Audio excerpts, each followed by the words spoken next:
Sunday.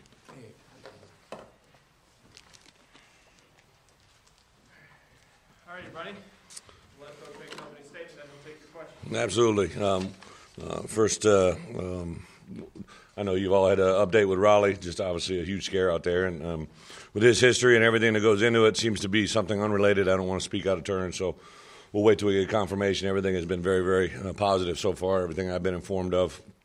Before he left the field, he had full movement of everything out there. So just a blessing to hopefully keep him moving in the right direction. And as far as the future or anything like that, I really don't have any idea of what that may entail or things that we got to discuss. But his health and safety is always going to be priority number one. So we'll go through that and try to keep you updated as much as we possibly can.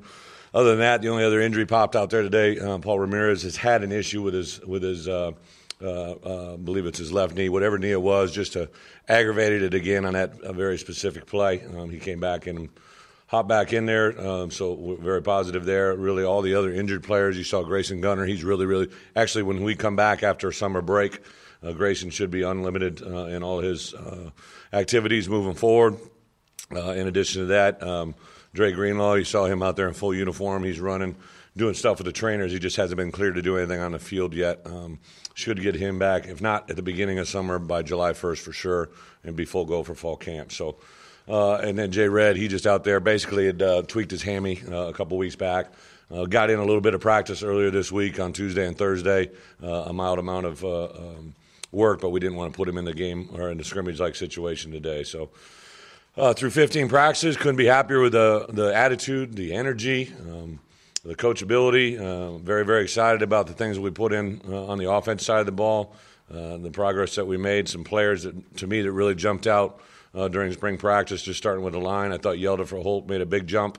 I thought Johnny Gibson made a nice jump. Colton Jackson, left tackle, did some really, really good things. We got good competition going on at right tackle with Brian Wallace and Paul Ramirez. Paul was doing a lot of really good things, then actually lost his grandmother and then came back and tweaked his knee, so he kind of had a rough end there the last 2 weeks, but was doing some really good things. At tight end, I thought Austin Cantrell continued to move forward. We got to improve with him in certain regards. C.J. O'Grady had a nice spring. I think when we get Grayson Gunner back into that lineup, I think we got a chance to be pretty good. Jack Krause actually had bad ankles the last 2 weeks, so just to get him healthy and out there and functional will be a lot better as well. Wide receiver, there's no doubt Jay Red was making great strides. I think overall, some of our young guys, Deion Stewart, you saw him out there today, and LaMichael Petway are doing some good stuff. I think Brandon Martin and Jonathan Nance can help us, and there's no doubt that Jordan Jones probably had his best week here this last week. So quarterback, Austin's doing good. I thought Devois even picked it up a little bit after the injury to Raleigh today, and Malik Williams didn't really have a flashy day today, but he's been a pretty impressive guy so far, and Kendrick Jackson did a nice job of fullback. Defensively, just overall, I thought our guys communicated, anticipated, made breaks on balls. Up front, we're getting penetration. Just really excited about the group. Don't really want to it's a no-name group, man. They don't really have – they're not an all-star guy. Everybody's just kind of a lunch pail crew that goes to work. And I think in the back end, those guys are playing aggressive. Paul's done a really good job. They're playing as good a football. At corner, Ryan and Andre are playing really, really good. K. Rich at corner and nickel. And then our three safeties between Josh Williams, DeAndre Coley, and Santos Ramirez have really had a nice spring. So I'm excited to see this group go. And actually Blake Johnson, after the extreme timeout we talked about, had hit the ball really well in the punt game. We just were inside today. We don't punt the ball just from it hits the ceiling, it's on the ground. It's a bad situation. So I was excited. Started off the day. We had 50-plus yard field goals out of both guys, and they've been stroking the ball pretty good as well. So a lot of positives. We'll take that into the summer. We did announce our captains, K. Rich and Santos Ramirez on defense, Frank Ragnow and Austin Allen on offense. A lot of other guys got votes on both sides of the ball. Jay Red on offense, Raleigh Williams on offense, Yelda for Holt on offense. On defense, Dre Greenlaw, Bijan Jackson, Scooter Harris. A lot of guys were getting votes, which makes you positive. But those four by far ran away with it from the rest of the team. So good to go. Considering his injury history and the fact that he had such a good year last year, did you consider not having Raleigh in or having him in the no contest? We didn't, scrimmage him as much as we did everybody else. But today was obviously not even a full scrimmage situation. He just got spun around. And I think Raleigh would be the first to tell you that there was things that he needed to improve on, and you only get him through rep and full practice. So, the part that was unique about his career is, he had a lot of yards, got injured his first year, and then he came back and had last year, but that's really the only football he's played, because he missed such a large amount of time from the first injury. So, no. Right, I mean, his mom was out there, and I know that's a conversation that was had before he came back. You expect that's another Again, I don't hate to speculate. All I worry about is health right now, and then we'll cross that next bridge when it comes. Emotional as a mom would be, and then had his whole family. Actually, the whole family was in there today. They were all in my office maybe an hour before practice, not just discussing Raleigh, but there's also another little one that's a pretty good player as well. So we were having a conversation just about the future just an hour before practice. Nate, again, if there was something that we actually repped TJ at tailback, you saw him in there today. We wanted to give him the first 4 weeks just unlimited coaching and teaching at the wide receiver position. But this last week, we had moved him back to tailback in certain plays of our offense. So that's always there. He's really good with the ball in his hands. Brett, I may be wrong, but in the past, have you voted captains this level? I haven't. That's a good question. See, you're pretty good. 8 for the day. I have not. I go back.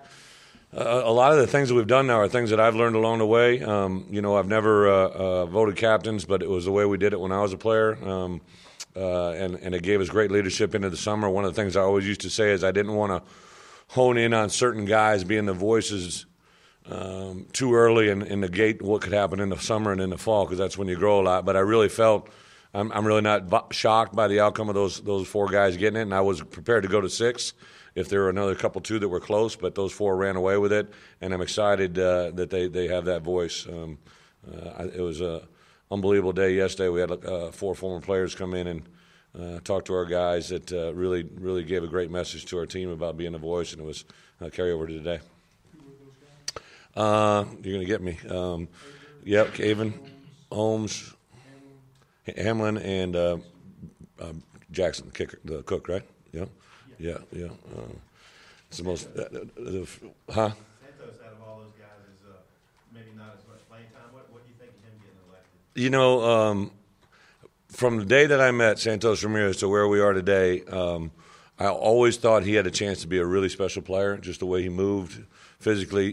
He's been gifted with some really very, very special things. I think he's going to be the first to tell you the growth that he's had upstairs between the years and his performance on the field is directly related. Not that he was bad before, I think all of a sudden got serious.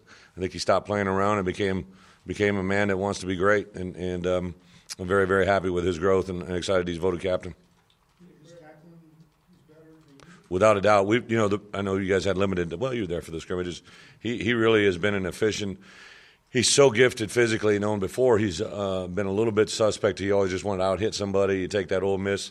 And if you remember the end of the Ole Miss game, he knocked the ball loose, but the quarterback stayed on his. If he would have stayed on his feet, he was still running. So there's a lot of things that he improved on, and I give a lot of credit to Paul on that.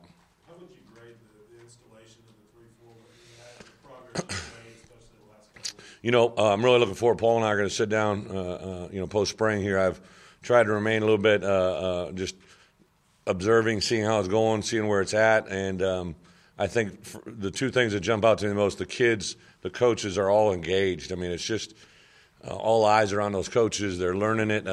When someone makes an error, or there's not just the coach, other players are coaching up. And I think they're all just really feeling the ability that they can play a little bit more faster and the physicality of it.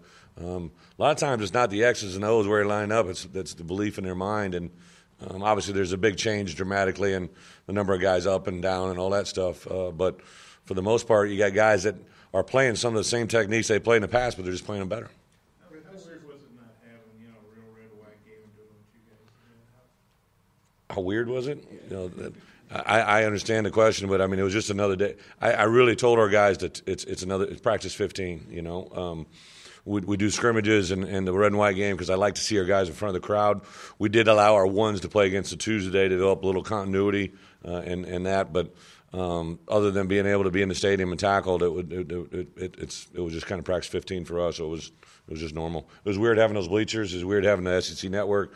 I got a little testy with the cameraman there in the first opening stages of field goal, but after that we smoothed it out. What was his game? He was standing in the way of my kicker. That's good practice. Except for he almost tripped him in trying to build his confidence. I always yell about his shoelaces, his socks, the size of his feet, whatever. I try to torment him mentally, but I've never actually tried to trip him. I don't think that's advantageous. He had the cord out there. Yeah, he had the cord. Did you get something out of this? You think? Practice 15? Oh, yeah. I think there was a lot of good things. We worked again red zone, worked again on first, second, third down. We moved the ball.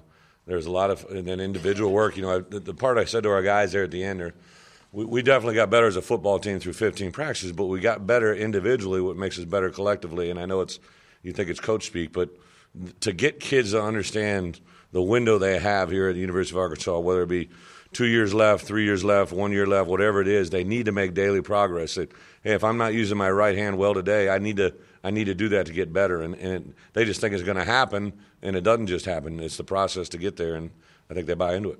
Jamario got a lot of stuff. Yeah. Yeah. Yeah. That 9 percentage range kind of down. He's been like a rebirth. He's been unbelievable.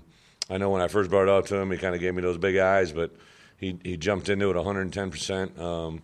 Has made plays really ever since the day he got there. He had a big interception on Tuesday.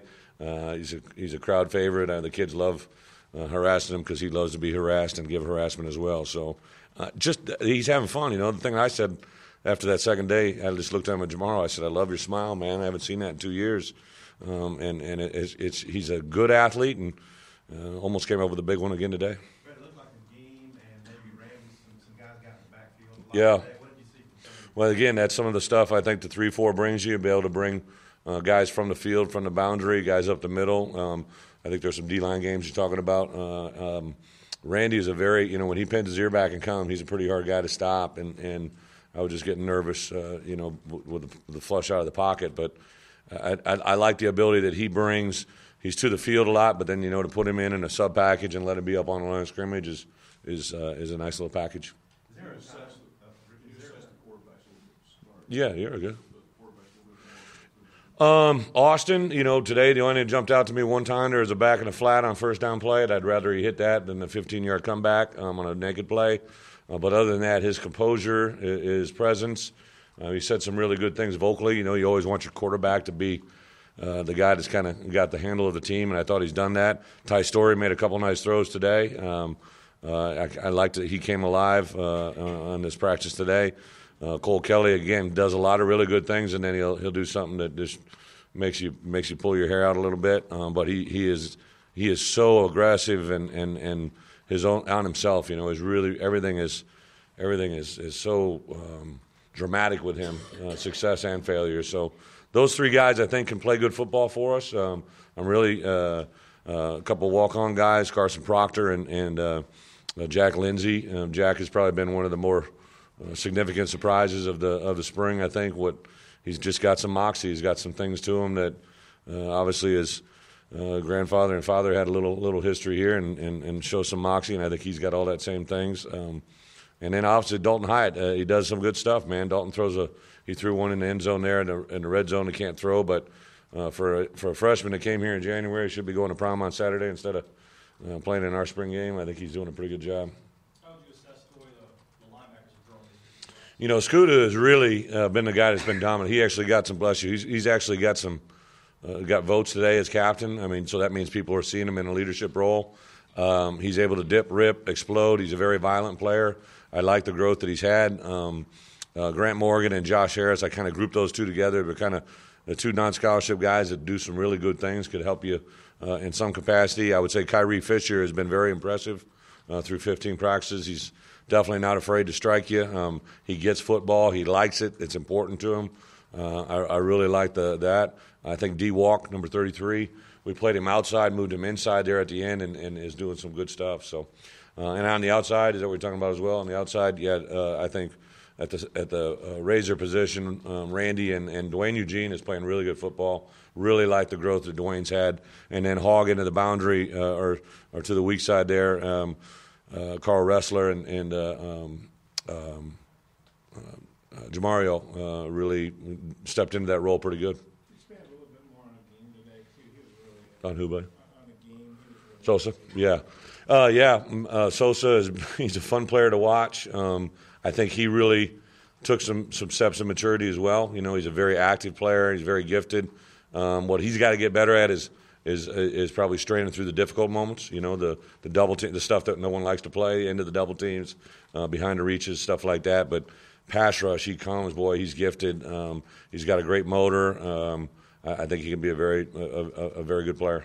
Coach, you saw a lot of good things this spring about Nance and Martin. How do you think they kind of happened? You know, two different guys. You know, I don't want to group them together. Brandon can catch the football, looks good doing it, and does a lot of really, really good things with the ball in his hands. And Jonathan, unfortunately, about 2 weeks ago, just tweaked the back of his knee a little bit. I think played through some pain, so I think he'd been limited here the last 2 weeks. Just not had not been himself the two compared to the first three. He can really run. Is very intelligent. I think you assume JUCO guys and he's been great in the classroom, and B has done as well. So I'm excited about those two guys. I think they're going to that and the development of LaMichael Petway and Deion Stewart probably give me a lot of hope there. What's the plan for Michael Taylor? Is he going to add more weight? Yeah, he just feels, and he moved differently as soon as we put him down. It was brought to my attention that when we were recruiting him, that he stopped talking to schools that were playing the 3-4 because he wanted to be down on the ground and everybody wanted to play him up. So literally, when we flipped him and we put Jamario on offense over to his position on defense, and we put him down to the defensive line. Even today, I haven't seen the film yet, obviously, but he was really playing with his hands. He was up to about 270, and then we trimmed him down. So I think he's actually happy to get back up to that 270-pound, 280, and see where it goes. Coach, how do you think the offensive line did today, pass protection-wise? Well, I think you throw Frank back in there, and it allows us to be a lot different. But guys today. We threw a lot at them, and we were ones against twos. So the one D line against one D line or one defensive front against the twos, I knew it was going to be a little bit of an overwhelming mismatch. And then our 1-0 line, I know there was one play that Armand got his hands back there, but I think that they made some nice progress. I think we definitely got to understand what pass pro and what protections we can use and what we can't for us to move forward. The story and Kelly, are they still even, or is Kelly's interceptions kind of set in?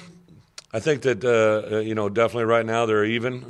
I don't see anything dramatically different between the two, other than the fact that we'll get fall camp and those guys will get a lot of opportunities to see who can pull ahead. And then at some point we got to say, hey, if something was to happen, where do we go next? And I don't think I'm ready to answer that right now, or is Dan.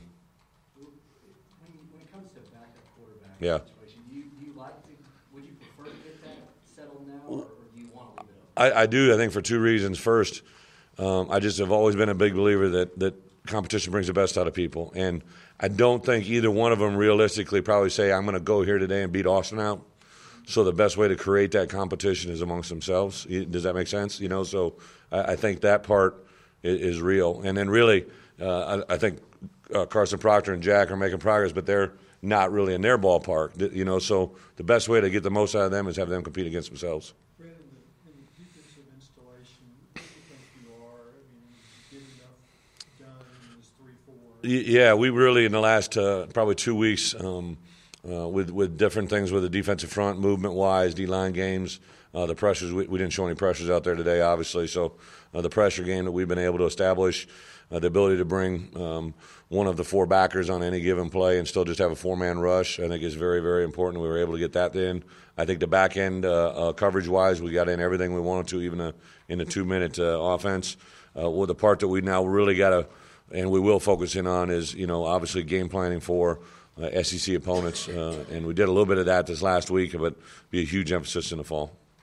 Mark, where are you guys going now? Are you taking a week and then recruiting, or what's the Yeah, the coaches, we snuck 2 days in April. You're allowed 168 evaluation days as a staff. we're down to 166. My coaches will be out every Monday through Thursday for 4 straight weeks. My coordinators are going to be in the office the first 3 days, then they'll get out. We got scheduled, I believe, to 164 days, and then the last 2 Fridays, we'll let a couple coaches go out and use those last 4 evaluation days. But then they'll be in for that last week of May, and then we go into June. And in June, because of the new rules, I was able to I knew what was coming. The rules haven't been officially passed yet, but we got the 10 camp days, and we're doing, I believe, 5 here on campus. We're doing 1 in the Dallas area, 2 in the Houston area, 1 in Chicago, 1 in Detroit, and 1 in New Orleans. So we're going to be a little bit all over the place. Does it take a minute or 2 to get the intensity back and focus when something like Raleigh happens? I was shook. I was really shook. I think you guys know the first time that happened, I was not. It was not an easy moment for me, and then just because of the conversation I just had a couple hours before, and to hear Raleigh's voice and the concern, but then he was like he kept saying this is embarrassing. He kept saying this is embarrassing because he wanted to walk and they wouldn't let him walk because they were just being overly cautious and stuff. So and whether I'm just trying to console him, but also get mom and dad and have his brother and sister there. It was just nothing prepares. I always say, I drive into work having a cup of coffee. I always say, what the heck's going to happen today that I have no idea is going to happen? Well, that one right there, that was it. And you got to rely on your instincts. You got to rely. So I told Dan, again, it helps having a couple guys on staff that were former head coaches. I looked at Dan, and he locked in my eyes. I said, can you gather them? So he got everybody on the 50 there, and I didn't want them going over and touching Raleigh. I could see a couple of them were starting to move. I knew that wasn't going to be good, so I got their attention over there. I made sure everything was good, and they kind of assured me he was moving everything, and I could hear what he was saying. So I brought him over, and I just said, hey, here's what happened. They're going to take him over, but he's moving everything. He's kind of joking around. We said a prayer, and I said, is everybody ready to work? And made him say it a couple times, and then we moved on. But yeah, it's never easy. But I think you have to understand the moment.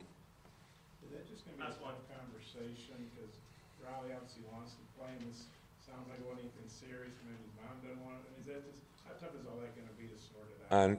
I understand you got to write an article, but I don't want to. You know what I mean? I can't really comment till I know what's going on. That'll be the number one priority. All we want is, I love Raleigh Williams walking and talking and doing everything else. So we'll evaluate what the medical people say us, and then we'll all have a conversation together and only do what's right for Raleigh.